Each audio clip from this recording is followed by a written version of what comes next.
Where there is a will, there is a way. What if you lost the will? There's still a way. Madam Postmaster, esteemed guests, fellow Toastmasters. In October 2009, on the eve of Dhanteras, a day people consider to be auspicious to buy gold or silver or any such metal, my dad bought a stainless steel rod, a plate and 7 screws for my broken arm.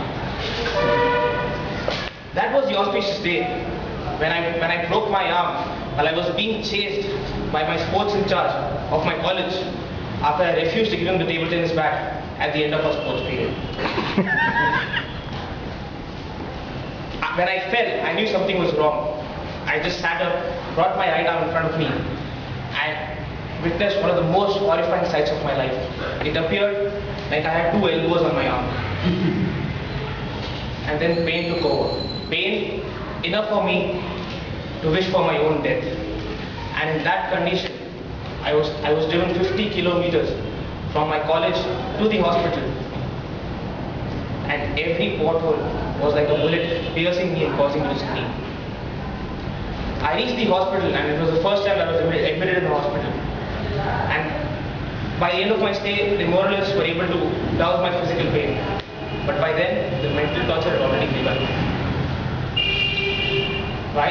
Because this incident occurred less than a month before my final semester exams, my 4th year final semester exams. I had never failed in any final exams, be it my 10th or my intermediate or any semester exams.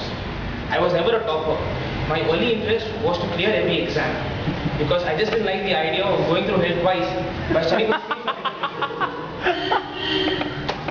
But this year, if I had to appear for the exams, I could do it only with the help of a scribe who would write while I would dictate. And the condition set for the selection of the scribe was that he should have a completely different academic background, meaning that he shouldn't have touched maths or science after his 10th standard. I lost the will and was starting to feel depressed, considering that my clean record was going to be messed up. My friends, family, my teachers, all my relatives, they knew this was extremely difficult. They started sympathizing with me and consoling me. My family wanted me to give it a try and at least clear a couple of subjects. But I lost hope because I couldn't feel any person who was willing to spend the whole day for 6 days and write my exams.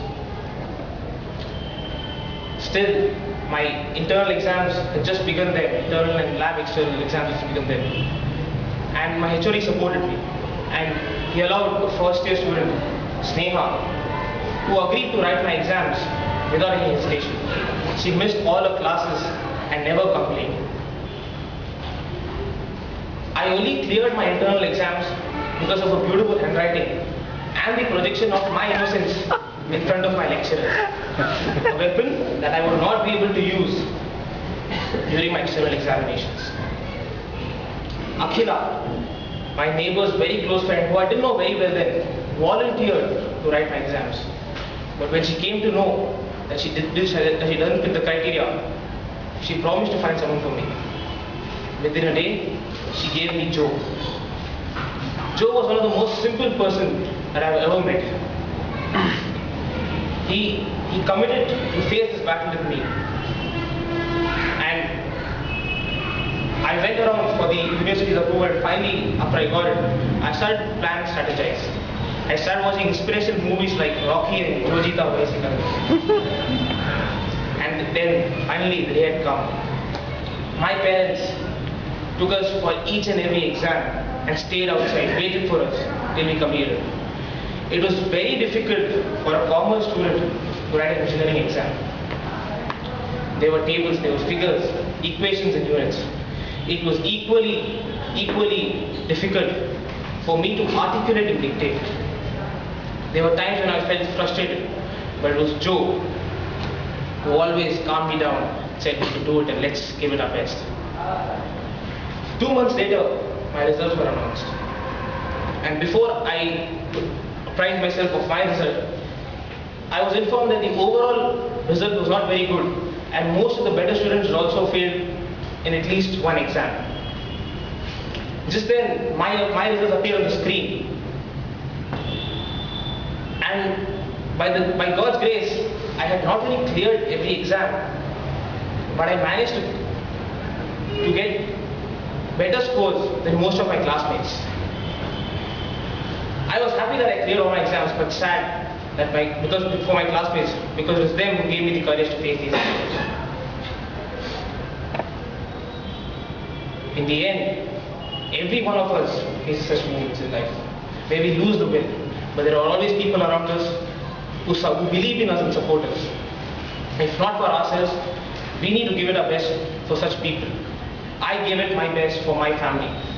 I put in my best efforts for my friends, for my relatives, for my classmates, for my teachers. I give it my best for Joe, Akhila, and Sneha. And in the end, I hope I've made them proud.